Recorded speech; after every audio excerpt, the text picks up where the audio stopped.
last night, but it was closed. I really haven't had a chance to get there this morning. I mean, I ate, and then after that, I had to go to the room for a second. Sure. Get ready. Now we're doing this, but I think what I'm going to do. So, how long is the interview? 5 minutes, drop dead most. Okay. Yeah, it'll go by so fast you won't even know. Who's doing the interview, Peter? JC, I would think. Oh, JC's a nice guy. You'll like him. So what I'll do is I'll go there, do the interview. I'll come back here, and I think I'm going to try to. There's still some things I got to do in my room. Okay, sure. But I think I'm going to try to go at about 1 o'clock. Okay. Early, just so I can get to the vibes and do some practicing. Okay. So where did you come from? Which city were you just in? I was in New Orleans, Louisiana. Oh yeah, we've been there. Yeah, so that's the cool. Home of the Marsalis family. So the jazz sort of season's running now. I guess the summer festivals, that kind of thing. Actually, no. Well, really, in New Orleans during the summer is actually the slow season. Oh, okay. Because that's usually when a lot of musicians go overseas to Europe, and as far as there's usually some kind of festival, but there's not a lot of summer. Well, they do have Sashmo Summerfest in August. Sort of like a tourist time for just people to walk around, but not a music time, huh? But not necessarily. I mean, there's still shows that go on, and there's still performances, but the crowds aren't going to be like they are during the year, because June, July, August is really the hottest time for New Orleans. Oh, yeah. That's when the students are away, and there's a lot, like students as in college students. Yes. A lot of them are away, and they're usually back by like mid-August, late August, early September. And so the summer is sort of the slower season, but New Orleans is where I live. Oh, cool.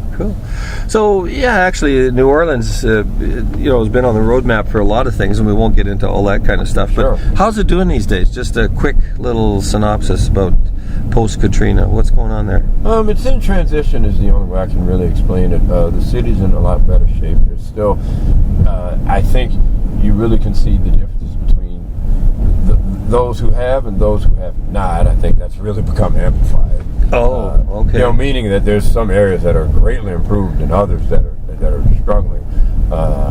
But aside from that, I think that, at least there's a lot of things. There's a lot of things about the city that have changed, and there's a lot of things that have stayed exactly the same. So it's really interesting. I would have to say that it definitely is a work in progress. How's the music scene going there? Like, there's a lot of traditional music. Jazz comes out of New Orleans as a home of that. How is that?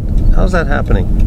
Well, the music was one of my least concerns as far as New Orleans is concerned, just because there's a really strong community there, and not only just for jazz music, but just music in general, because a lot of guys are aware of a lot of the different things that is going on, whether it's funk music or blues or zydeco music.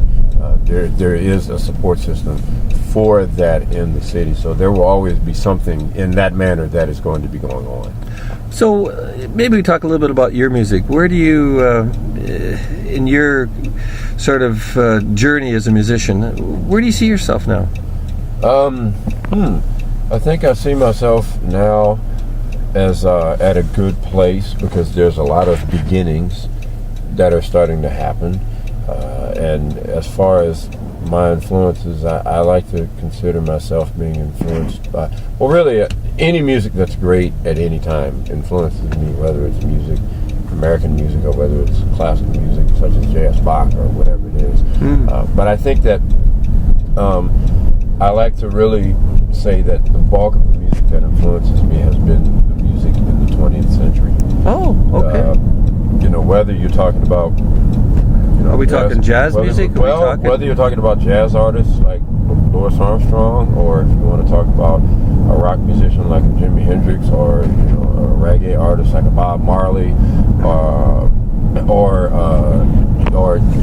I mean, I could go on and on. Yeah. I'm kind of stumbling thinking about it, because there's a lot of other music that's crossing my brain. Yeah. But still, that's the way that I see that. I mean, I like to see that's the bulk of what influences me. There's other things as well, but that's the bulk of what influences me. And I've been thinking about it a lot, because I just made a record.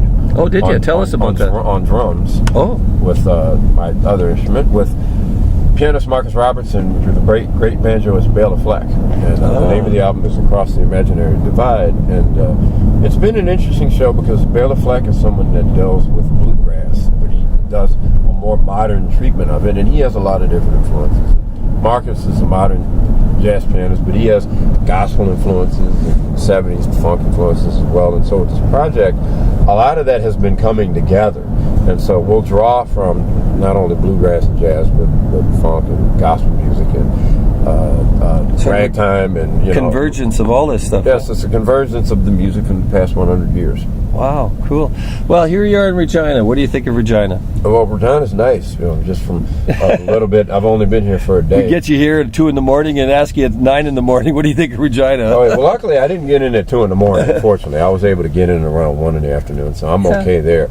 I was able to hear a group last night that played the music of Art Blakey, which was a really good show. They did tunes from an album by Blakey entitled Indestructible, which impressed me because that's one of those albums that doesn't get discussed as much as one of, like, for example, Moanin' is an album that gets talked about a lot. Free for All is an album that gets talked about a lot. And so Indestructible doesn't get mentioned as much. It's a great record, and I was very impressed and surprised to hear that music being played. So I enjoyed myself at that show. Oh, that's good. Well, Regina is a small community, 200,000 people, but it's vibrant, trying to make the festival scene happen here. We've got the park downtown, and we're, as you can see, a little bit of cloudy weather. June here is a beautiful month, though, in Regina, and we really appreciate having you here. Where do you go on from here? The next show that I'm going to do is with the same Lionel Hampton tribute on Vibes, and that's going to be in Wilmington, Delaware for the Clifford Brown Jazz Festival. And then the following day, I go to my old stomping grounds of Richmond, Virginia, and which I lived with my parents and my brother's wife for about 3 years, from 1986 to 1989. I'm going to do a show at their Fine Arts Festival on Tuesday, and I'm really looking forward to that because I've only been to Richmond since I've lived there one time, so I'm looking forward to going there again. So when we talk about this convergence of different musical influences in your life and within your family's life of musicians, what do you see down the future? What's looking kind of interesting to you? For me? Yeah. Right now, I also, in fact... Besides us going through the window here. Right. Well, when I mentioned Richmond, Just Virginia, kidding, I'm going to be there with my own group, and I'm working on the next record for my own group, and that should be... There's not an exact release date set, but it should be sometime this fall. But I look forward to making more recordings with my group and just growing on the instrument, the vibraphones, and just growing on that instrument. And that's a classic instrument you don't see as much of, or at least it had sort of a kind of, I wouldn't want to say died because that wouldn't be fair, but it wasn't as prominent, and it's kind of, you're bringing it back in a well, what it is, the instrument hadn't died. What happened was that there, I think that the best thing to say is that you didn't have as many lead stars on the instrument. That's the only way I can really put it, because, for example, the great Lionel Hampton was sort of a star on that instrument, and after him, Milt Jackson with the Modern Jazz Quartet was a star on that instrument. And you've had other guys who had very successful careers. Red Narvo was one who played.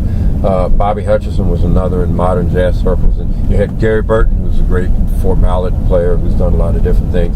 But I think that as of late, you haven't had a lot of stars, so it's easy to think that, well, it's a lost art. In fact, I think the great Milt Jackson once told my father that, and once said, "Oh, Bob's is a lost art. Nobody's really fooling with that anymore." He was wrong, I hate to say, and the thing is, you're proving him wrong. Well, the thing is that there's actually a lot of guys out here playing, but they're not guys that are household names. Yeah.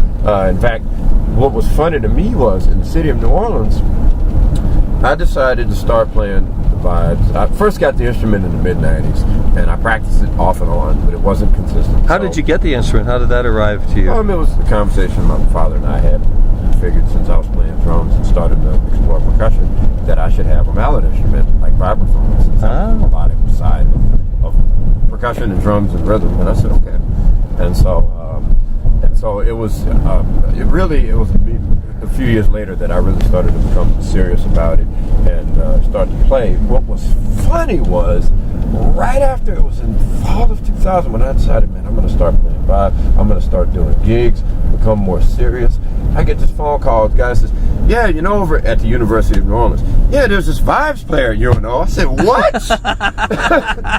Now, you had no vibes players for 10 years. And all of a sudden one comes out, huh? Yeah, I think there was one that was like very under the cover. One, but or maybe, I mean, the only ones they had were very under the cover. You didn't, all of a sudden, when I decided I'm going to start playing, vibes player shows up.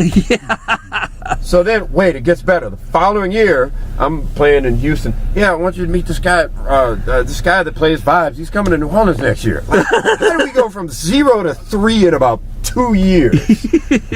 So I'm like, vibraphone is dead. Yeah, that's a lie. The Germans call it sort of a Weltgeist or whatever it is, Zeitgeist. I don't know, sort of a world consciousness or something. But I'm probably saying that wrong. But yeah, there's a lot of guys out here playing. I mean, there's a gentleman named James Westfall who plays. There's another one, Roman Cocoon, who plays. There's Tim Collins. There's also a wonderful musician out of France named Norbert Le Caron who makes amazing music. So it's an instrument that's being played. But, how does the vibraphone make you feel? Like what is the interaction between that instrument and yourself?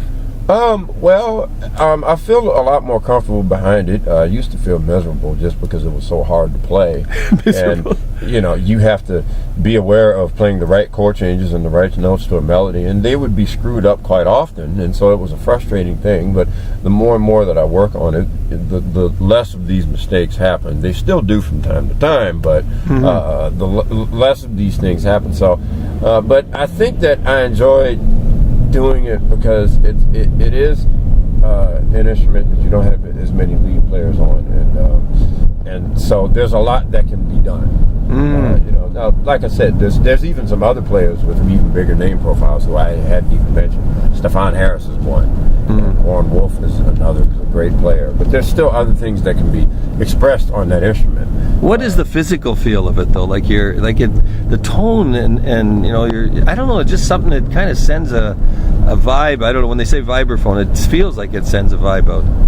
Yeah, it's really hard, I think, to produce a really, really good sound just because it's such a percussive instrument, and I like to try to produce as warm of a sound as possible, but it's difficult because it's an instrument that deals with attack, and but you can just try your best. But I think that the instrument itself is a beautiful instrument, and there's a lot that can still be done with it. Cool. Well, thanks a lot. Thank you.